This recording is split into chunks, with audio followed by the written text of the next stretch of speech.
Right, so hey everyone, this is my first video of my new page, and today is going to be a book review for anyone studying human anatomy, sports, PE, dance, anything like that. Then this is the book for you. It's called The Pocket Atlas to the Moving Body by Mel Cash.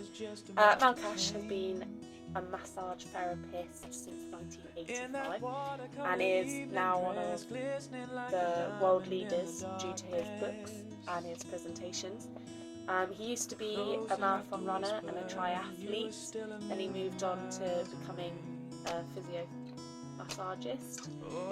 He has the widest clinical experience and has had some really important clients. He has a BA Honours and is MISRM, and is principal tutor at the London School of Sports Massage.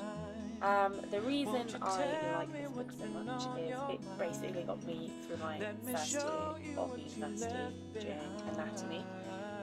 It's got everything in it. To begin with, it's got, at the front, it's got everything like muscle structures and all of that, you know, like actin and myosin.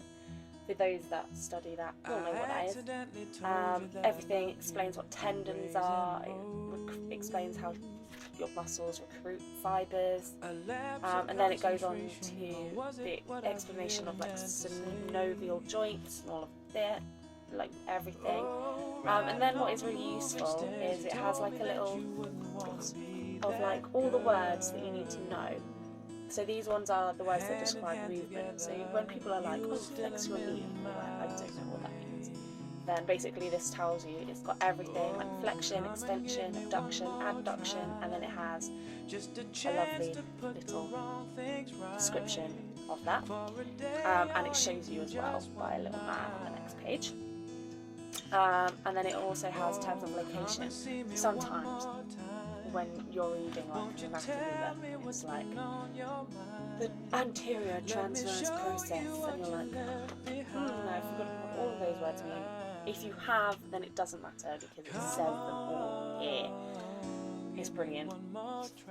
It moves on then to naming basically every single muscle in alphabetical order in the body, and each muscle has a chart number and a muscle number. And so you look up the muscle that you want to know about.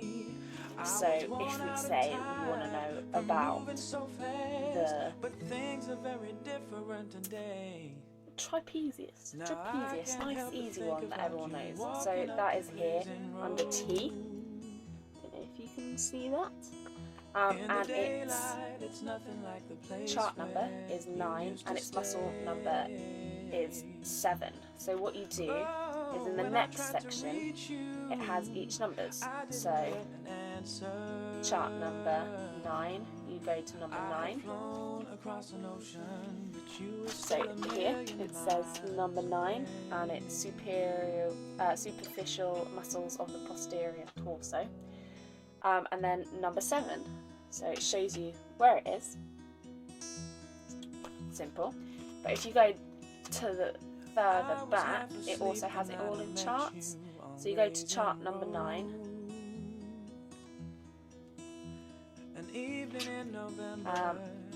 to muscle number 7,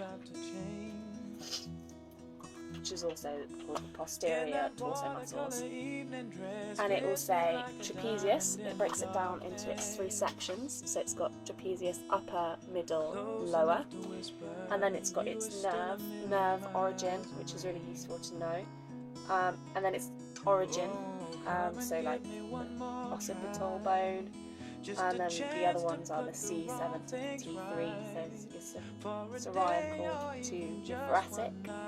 And then also your lower one, it says T3, thoracic 3 to T12. And then it says your insertion point as well, so that's good, so you know where it starts and then where each section of that muscle ends. And then it also has the action of the muscle, so particularly your trapezius, for each part of the muscle as well. So the upper stabilizes the scapula, the middle pulls scapula towards the spine, some elevation, rotation and abduction. So it does that for every single muscle. So when you've got someone that's saying, oh, my arm really hurts when I do this, then you can be sort of think, well, does it hurt when you put your arm down or put your arm up? And then you can see what muscles are doing that action. Really useful. Also, if you're just studying for your simple anatomy test, or what's muscles this? Where does this go? Where does this start? What action does it do? You can just drill this. Like, I got a first from this book. I got 89% or something in my first year, so that's a 1, which those who go to uni will know that a 1 is the highest first you can get. So pretty good, and I owe that all to this book. From there it also talks about like posture, the correct alignment, core stability, everything that is important, like concentric, eccentric movement, isometric, isotonic, like everything. It goes into muscle types, so muscle fibre types, slow twitch, fast twitch, nerves like your synapses, motor neurons, your energy systems. You've got like phosphorus, creatine, how that like CP into ATP, everything that you need to possibly know is in here, and it's not in horrifically hard to understand words. Like some of the books I've read, you sit there like, right, so what's this ATP thing, and it's like over your head. And I've been reading for 3 years the same sort of books, and this is the best book I have found. So yeah, it cost me, I think it was like £2.31 on Amazon. Pretty sure it was second hand. It says on the back that it's £9.99. I would definitely even pay that for it. This book is a lifesaver. If you are studying that, no matter what level, it's a good book to have. You can just pick it up, and even if you've just thought, oh, I've forgotten, what is that now? What is that again? Then you can just pick it up and it will be in there. Really, really good book. So yeah, that's my first video. Hopefully you've enjoyed. It's gone a bit dark. I probably should have turned a light on, but you don't need to see my face, so that's fine. But catch you later.